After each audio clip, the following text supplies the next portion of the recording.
जैसा कि हमने लास्ट एपिसोड में देखा था, क्वेंगफेंग ने सारे गोल्ड टियर के बॉसेस को मार दिया था, जिसे सुन के सारे गार्ड्स के तोते उड़ गए थे। और इससे उसे एंशिएंट गॉड स्लेट भी मिल चुकी थी, जिसे उसने अपने आर्मर पे अटैच कर लिया था, जिससे उसका आर्मर भी बहुत ही ज्यादा ओपी हो गया था। फिर वो इंस्टेंट शैडो स्लैश को लेजेंडरी टियर तक पहुंचाता है, जिससे एक बहुत ही खतरनाक यूनिक इफेक्ट आ जाता है उसमें। ये एमसी की हेल्थ को 10 गुना तक बढ़ा देता है शॉर्ट टाइम के लिए। देन वो जब वापस गॉड फोर्सकैन कॉन्टिनेंट में आता है तो वो फिर से अपनी बहन को पिटता हुआ देखता है। वो औरतें इसे पूरे आधे घंटे से पीटे ही जा रही थी, पर क्वेन शाओयू इससे कोई सबक नहीं सीखती, बल्कि उल्टा वो तो इस सब का जिम्मेदार क्वेंगफेंग को ठहराती है और उसे ही कोसने लगती है। दूसरी तरफ क्वेंसीसी एक टीम के ऊपर घात लगाए बैठी थी। जब सामने वाली टीम उस बॉस मॉन्स्टर को खत्म ही करने वाली थी, तभी इनकी टीम बाहर आती है और उस टीम को खत्म करके उस बॉस को भी खत्म कर देती है। पर अब इन लोगों को पता चल गया है कि अब इनकी रियल आइडेंटिटी पता लगाई जा सकती है, इसीलिए वो डाक्सिया छोड़ के नॉर्थ अमेरिका जाने का प्लान बना रहे थे और वहां पहुंच के ये एक गिल्ड बनाएंगे जो स्पेशली डाक्सिया के सुअरों का ही शिकार करेंगी, और उस गिल्ड का नाम होगा एलिस।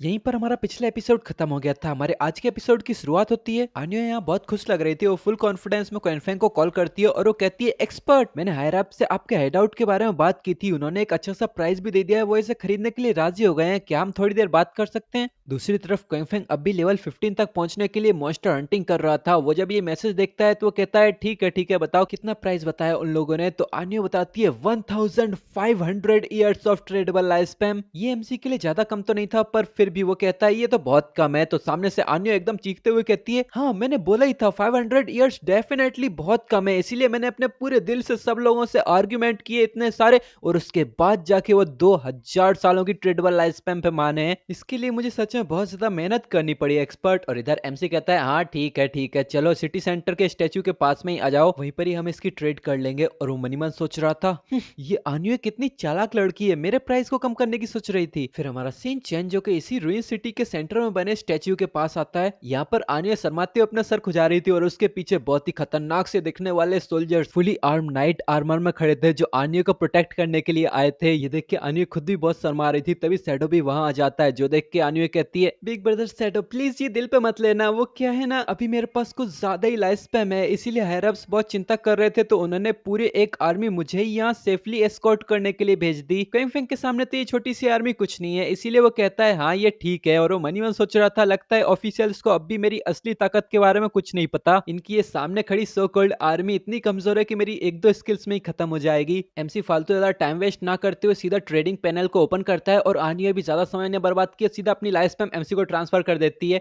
नोटिफिकेशन आने लगती है कि तुम्हारी ट्रेडिंग सक्सेसफुल रही, तुम्हारे हाथ से अब चर्च सेंचुरी की चाबी जा चुकी है और अब तुम्हारे पास पूरे 2000 सालों की ट्रेडेबल लाइफ स्पैम आ चुकी है। इधर आनिया के पास जब चर्च सेंचुरी की चाबी आती है तो पहली बार इतने बड़े हाइडआउट की चाबी देख के बहुत ज्यादा हैरान थी। वो तो बड़ी ताव से उस चाबी को निहार रही थी, पर एमसी को अभी बहुत ज्यादा काम था, उसे लेवल 15 तक भी पहुंचना था। तो वो कहता है, ठीक है ट्रेडिंग सक्सेसफुल रही, अब मैं चलता हूँ। भाई अभी तक आगे के एपिसोड्स नहीं आए हैं, पर मैं तुम लोगों को गारंटी दे सकता हूँ इस एटीट्यूड के साथ क्वेंगफेंग की कभी गर्लफ्रेंड तो नहीं बनने वाली। पीछे से आनिया भी अपने बिग ब्रदर शैडो को बाय बाय कर देती है और पीछे खड़ी आर्मी वाले नाइट्स ये बातचीत कर रहे थे कि ये छोटी सी चाबी सच में 2000 सालों की ट्रेडेबल लाइफ स्पैम की है। तो बगल में खड़ा एक नाइट कहता है, अबे तुझे क्या पता, उस हाइड आउट के अंदर इतनी सारी जगह है कि वहाँ कई सौ नहीं कई हजार लोग एक साथ वहाँ रह सकते हैं। कोई और नहीं, बस शैडो ही ऐसा पर्सन है जो इतने बढ़िया जगह को किसी और को बेचने को भी तैयार हो सकता है, वरना एक हाइड आउट के ऊपर तो लीडर का ही राज होता है। और भले ही वो एक असैसन हो, वो वहां पर अपना एक बहुत ही धांसू बेस बना सकता था। ये लोग ऐसे ही बातचीत करते रहते हैं, तभी हमारा सीन चेंज होकर शैडो की तरफ आता है। वो कहता है, ये आनियो की लाइफ स्पैम तो सच में एकदम करेक्ट टाइम पे आई है, अब मैं मैजिक सिटी जाने से पहले अपने आप को पूरी तरह से एक्यूप कर सकता हूँ। फिर 72 ईयर्स की ट्रेडेबल लाइफ स्पैम देके अपने 15th लेवल को रियलिटी में एक्सट्रैक्ट करता है। क्या ये लेवल 15 तक कब पहुंचा? ये पिछले एपिसोड में तो लेवल 14 तक पहुंचा था। अरे हाँ, इसने पिछले एपिसोड में बोला था कि ये 5 घंटे के बाद ही लेवल 15 तक पहुंच जाएगा, मतलब ये आनियो के कांटेक्ट करने के 5 घंटे पहले से बस ग्राइंड ही कर रहा था। फिर क्वेंगफेंग 161.7 ईयर्स की ट्रेडेबल लाइफ स्पैम देके गिफ्ट ऑफ ग्लोरी अपनी मिथिकल टियर की स्किल को रियलिटी में एक्सट्रैक्ट करता है। देन 72 ईयर्स देके अपनी लेजेंडरी स्किल असैसन इंट्यूएशन को एक्सट्रैक्ट करता है। फिर 37 ईयर्स में एपिक ग्रेड की dark night ring blade, 24 years में एपिक ग्रेड की साइलेंट कंसीलमेंट, 35 ईयर्स में एपिक ग्रेड की डार्केस्ट आवर, और अंत में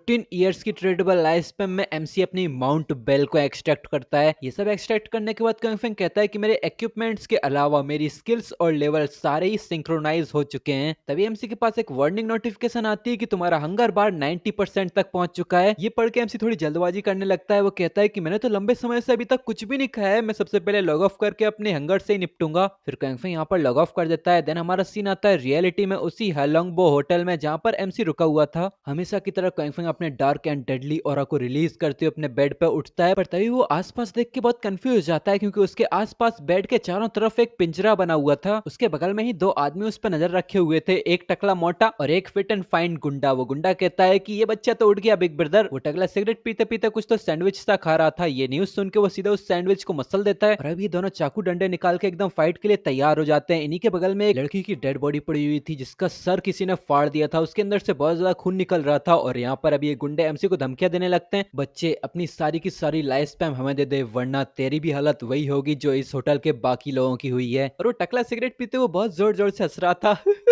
ये अपोकलिप्स तो कितना ज्यादा ग्रेट है, अब मैं जिसे चाहूं उसे मार सकता हूँ। वो ये सच में लोमड़ी की मौत आती है तो वो शहर की तरफ भागता है। यहाँ पर सामने वाले के अंदर से इतना ज्यादा डेडली ऑरा निकल रहा है तो उससे दूर रहने की बजाय उल्टा और इसको धमकियां देने लगते हैं। वो कहता है, हे तू देख क्या रहा है, अपनी सारी लाइफ स्पैम इधर दे दे, क्या घूर क्या रहा है। बॉस मुझे तो इसे देख के ही ऐसा लग रहा है कि मैं इसके टुकड़े टुकड़े कर दूं। यहाँ क्वांगफेंग बस इन लोगों को घूरता ही जा रहा था तो सामने वाला गुंडा कहता है, डैम इट, लगता है ये बच्चा डर के मारे स्टैच्यू बन गया है। हाँ जो भी हो, चलो बस इसे मार ही देते हैं। तो ये बहुत सारा रेड कलर का ऑरा इन सबको दिखाई देता है और हमें दिखाते हैं वो ऑरा ना सिर्फ इन गुंडों को बल्कि पूरी की पूरी बिल्डिंग को ही काट देता है। हमें पता चलता है कि एमसी ने डार्क नाइट रिंग ब्लेड का इस्तेमाल किया था। वो पूरी की पूरी बिल्डिंग अब तबाह हो चुकी थी। वो बिल्डिंग पूरी तरह से बहुत ही बड़े बड़े चट्टानों में टूटने लग गई थी। उसका मलबा चारों तरफ बिखर रहा था। उस मलबे के कारण बहुत ज्यादा धुआं चारों तरफ फैल रहा था और इसी धुंध के अंदर से अपना एमसी बहुत सारे नूडल का एक बहुत ही बड़ा सा पैकेट लेके बाहर आता है और वो कहता है, मैं जितनी पावर रियलिटी में एक्सट्रैक्ट करूंगा मेरे शरीर को उस पावर को यूज करने के लिए उतनी ज्यादा एनर्जी चाहिए होगी। मेरी अभी की ताकत के हिसाब से ये नॉर्मल सा फूड मेरी भूख को बिल्कुल भी शांत नहीं कर पा रहा। मुझे तो बिल्कुल सेटिस्फेक्शन फील भी नहीं हो रही। यहाँ इस कॉन्सिसी और उसकी एलिस गिल्ड को निपटाने के बाद मैं कोई तरीका ढूंढूंगा जिससे मैं बुक ऑफ डिवाइन ऑर्डिनेशन को हासिल कर पाऊं। देन वो नूडल्स को खत्म करके सीधा दूर फेंकता है और अपने माउंट बेल से अपने माउंट को निकालता है और वो सीधा आगे बढ़ते हुए कहता है, कॉन्सिसी एक बहुत ही ज्यादा चालाक लड़की है, इसे ढूंढना सॉन्गफाई के जितना आसान नहीं होगा, इसमें बहुत ज्यादा मुश्किल होने वाली है। अरे हाँ, मैंने पहले उससे एक मिशन को एक्सेप्ट किया था क्वांगफेंग को मारने का। मैं इसे एक चारे की तरह इस्तेमाल कर सकता हूँ ताकि मैं उसे बाहर निकाल पाऊँ।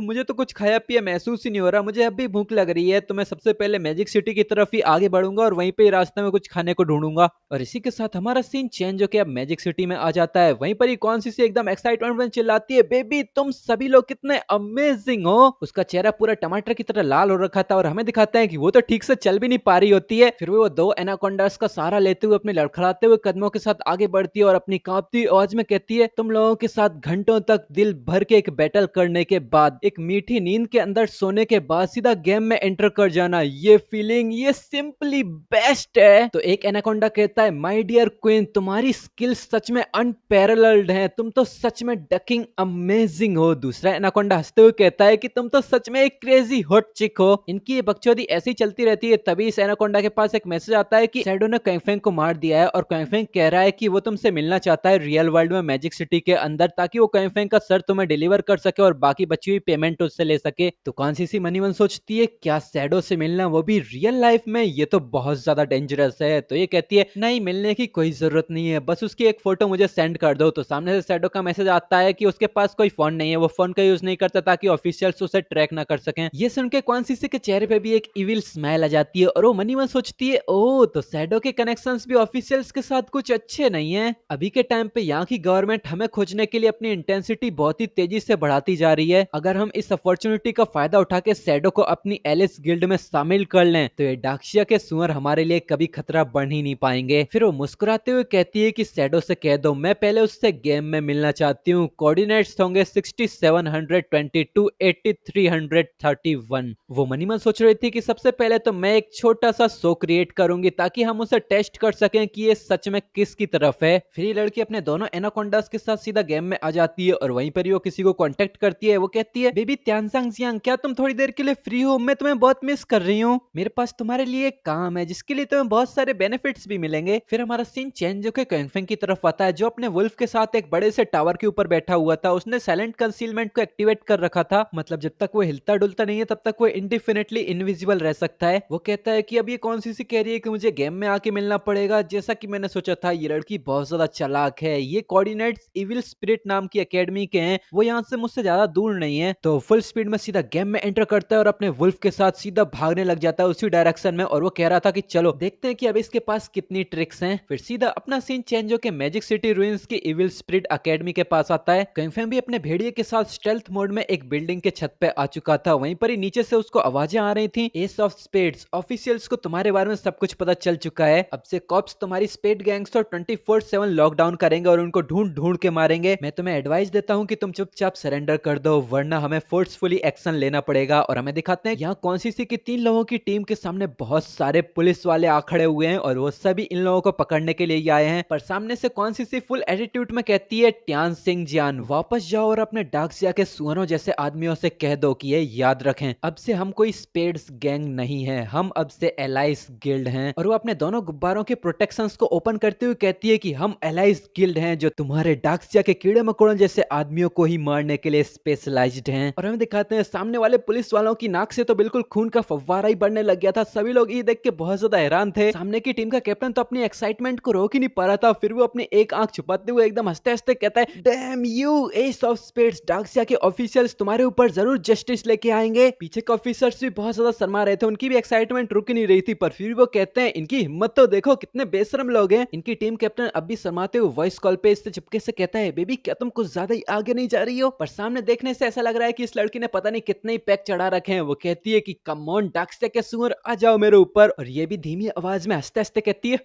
क्या तुम्हें ये पसंद आया? जब तक तुम ये शो पूरा करने में मेरी मदद करते रहोगे, मैं आज रात तुम्हारे साथ इससे भी ज्यादा आगे जा सकती हूँ। पर अपना क्वेंगफेंग, वो तो ऊपर भगवान की तरह सब कुछ देख रहा था। उसे भविष्य का सारा काला चिट्ठा पहले से ही पता था। और वो मनी में सोचता है, हाँ ये तो वही है क्यू हाउ नान, जिसका कोड नेम है तियानजियांग जिन, एक जाना माना धोखेबाज जो गवर्नमेंट की अंदरूनी जानकारी एलाइस गिल्ड को प्रोवाइड किया करता था। मेरी पिछली जिंदगी में गॉड फॉरसेकन गेम के 7 इयर्स के बाद जाके गवर्नमेंट को इसकी धोखेबाजी के बारे में पता चला था और इसे ऑन द स्पॉट ही मार दिया गया था। और अभी के टाइम पे ये बंदा पूरे जोश में कहता है, एस ऑफ स्पेड्स तुम सब कितने घटिया लोग हो, आज तो हमें तुम सबको अरेस्ट करना ही होगा। ये देख के क्विंगफेंग सोचता है, इंटरेस्टिंग, तो कॉन्सिसी और क्वीन हाउनान अब इतनी जल्दी मिलके काम करने लगे। ये दोनों मिलके एक शो क्रिएट कर रहे हैं बस ये जानने के लिए कि मैं किसकी तरफ हूँ। अगर मैं कॉन्सिसी की मदद करता हूँ तो इसका मतलब होगा कि मैं सारे ऑफिशियल्स का दुश्मन बन जाऊंगा, और अगर मैं कॉन्सिसी की मदद नहीं करता तो शायद कॉन्सिसी कभी भी रियल लाइफ में सैडो से नहीं मिलेगी। ये सोच के सैडो स्टेल्थ मोड में ही छत से छलांग लगा देता है और हंसते हंसते कहता है,